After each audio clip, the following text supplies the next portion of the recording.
welcome our blood viewers to RTD's News English Edition. As usual, we'll begin tonight news with the major and top highlights as follow. Rains and climate change situation here in Djibouti.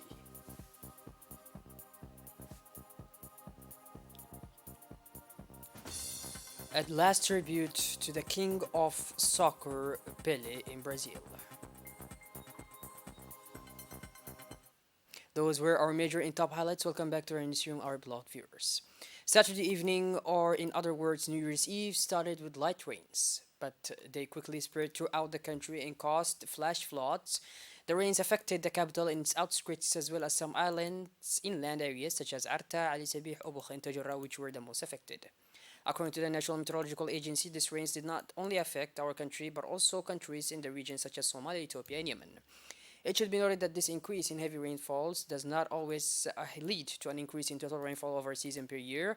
Some climate models predict a decrease in moderate precipitation and an increase in the duration of dry spells, which compensates for increase in precipitation occurring during major events. The most immediate impact of heavy precipitation, the risk of flooding. This risk can be increased in urban areas where non-permeable pavements force water to flow rapidly into sewer systems. Excessive rains can also degrade water quality and affect human health, aquatic ecosystems, and fisheries. It is in this respect that the RTD team met this morning with the Secretary General of the Ministry of Environment, Mr. Dini Abdullah Umar, in order to collect elements of understanding on this phenomenon.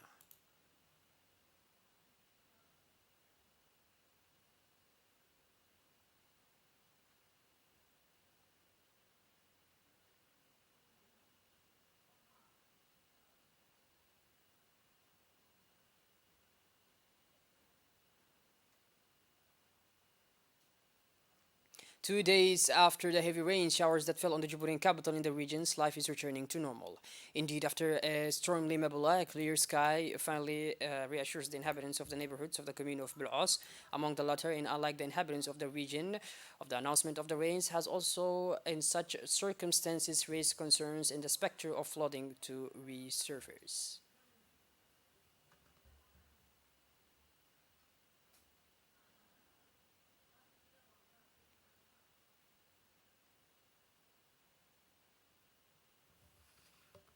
In the policy of facilitating access to decent housing, the Ismail Umar Gili Foundation, which advocates for this cause, has granted in 2017 the first housing in the city Nasib. Since then, several hundred families in difficult situations have benefited from these houses. The RTD team went to meet one of them to see how his living conditions have changed since then.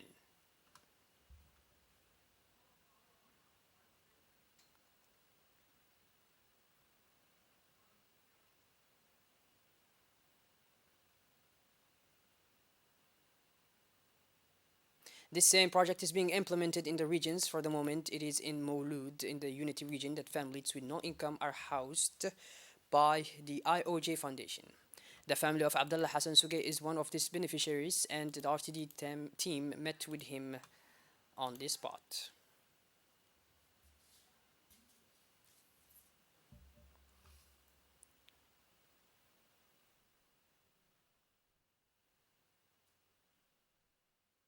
Within the framework of the project My School to Me, the last Citizens Day of the year 2023 started this Saturday, December 31st, 2022, in all the schools of the capital and the regions. The project My School to Me has been implemented for several years in the schools of the country. It is an opportunity for the educational community, but also the parents' associations, the heads of schools, the teachers, and the students to mobilize to really together various activities on themes related to hygiene and cleanliness, the preservation of the environment, but also the implementation of luxuriant vegetation and etc. This year, a series of new themes have been including, namely, the appropriation of national and citizen values, road safety awareness, the promotion of the culture of peace, and the preservation of our cultural heritage. As such, the principal of Hodan 4 High School, Musa Muhammad Ali, took the opportunity to organize a ceremony to distribute school uniforms to the neediest students of the school. Parents of students and representatives of civil society took part in this beautiful ceremony. It was an opportunity for the principal of Hodan 4 High School to highlight the social policy of MEMFOP, which provides support to students from needy families. Thus, more than 300 students in difficulty were able to obtain free school uniforms. This operation, which took place simultaneously in all the schools of the country, was a resounding success and announces a continuous mobilization for the next Citizens' Day, scheduled every last Thursday of the month. It has even become a monthly channel for students, their parents and teachers, as well as school principals, administrative staff, and residents who care for schools as their own homes. For the third time now, since the beginning of the National Literacy Program, deserving learners enrolled in the literacy course have benefited from financial incentives thanks to the UNFD. The wish of the leaders of the UNFD, as this incentives continues, they will spare no effort to encourage them time learners through assiduity and regularity in attending classes. However, it should be noted that regular attendance is the second situation for success in the end of year evaluations. This is done when opportunities are available. A mother who reads, writes, and calculates is much better than an illiterate mother without any autonomy. This is the ultimate goal of the National Literacy Program, to make our fellow citizen who could not go to school autonomous, to move towards sustainable development of human capital, and to be fully in line with the 2035 vision and its recommendations. During the day of January 1st, the Djiboutian Coast Guard undertook an evacuation operation of people in distress at the beach of Arta, which were trapped by a sudden flood. Indeed, following the heavy rains that hit the country at the beginning of the year, the family of 9 people, including a baby of 11 months who was enjoying the end of the year vacations on the beach, could not use their vehicle because of flooding. Despite the difficult conditions at sea with rains and winds, the patrol boat of the Djiboutian Coast Guard was mobilized to evacuate this family who was facing the sudden rise in water that affected the beach of Arta. On the second day of January, a new evacuation operation was also set up to evacuate from the beach of Arta vacationers who were also blocked by the floods.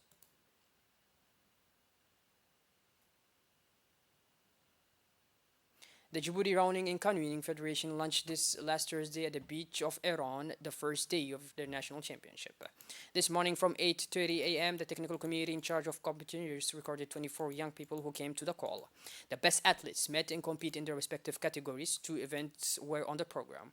The first event was a 1,500 meter sea canoeing event, which saw the participation of 14 young people, and the second event was a 100 meter slalom canoeing event, which involved 10 youngsters.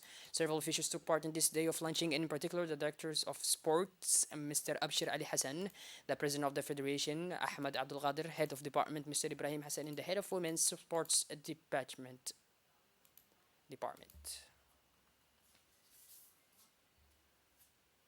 Shifting gears towards the international scene now, 2 years after the United Kingdom's exit from the European Union, do the British regret the Brexit? That's what an article published by the British newspaper The Independent suggests.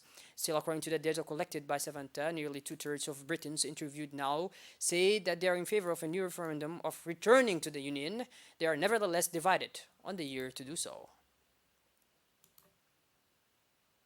From Tuesday, January 2nd, 10 a.m. to the same time the next day, the many admirers of Pele, the football legend, may approach their king and greet him one last time 4 days after the death of the Brazilian at the age of 82 years old. His remains are in the center of the stadium of Vila Belmiro, where he grew up, in Santos, in the state of São Paulo. Among the personalities present, the president of FIFA, Gianni Infantino, who announced that he would ask all countries to name a stadium after the three-time world champion. International soccer star Neymar and Cristiano Ronaldo, who had paid vibrant tributes to their idol on social networks, sent flowers. However, the Brazilian striker of Paris Saint-Germain, Neymar, did not plan to go to Santos and is represented by his father. Well, by this, our beloved viewers, we finally conclude this edition. Thank you for being with us, and make sure to tune in later for more. Have a wonderful evening and take care. Thank you very much.